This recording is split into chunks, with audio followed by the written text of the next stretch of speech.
আরে দেখি তো ছোট কি করতেছে।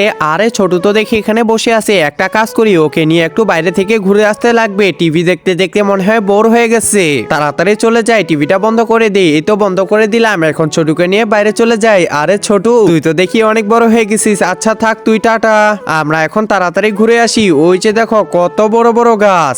আরে বাহ, এটা তো অনেক বড় গাছ। এখন তোকে ঝর্ণা দেখিয়ে আনতেছি। ওই যে দেখ সুপারির গাছ, কলার গাছ, আর এটা হচ্ছে লর্জাপতি, আর ওই যে প্রজাপতি। আরে বাহ, এগুলো দেখে তো রাজু অনেক খুশি হলো। এই যে সুপারির গাছে তোর নাম লিখে দিলাম। একটু তোকে পানিটা স্পর্শ করায়। আরে বাহ, ছোট তো দেখে অনেক মজা পাইছে। এখন তাড়াতাড়ি এটাতে লুকাও। আরে রাজু ধরো তো দেখি। এই তো ধরে নিল।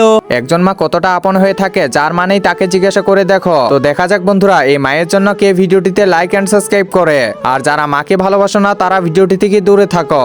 এখন আমি তোকে এই পাতাটা দিয়ে এখনই একটা মালা বানিয়ে দিচ্ছি। তো বানিয়ে দিলাম, তাড়াতাড়ি পরে নে। এবার একটা কাজ করি, এই যে এটা খেয়ে দেখ কেমন করে। আরে এটা মনে হয় স্বাদ করতেছে না। আরে আমার কাছে তো স্বাদ করতেছে। বন্ধুরা, সারাদিন ছেলে মেয়েদেরকে টিভিতে বসিয়ে রাখবেন না, একটু বাইরে থেকে ঘুরিয়ে নিয়ে আসবেন।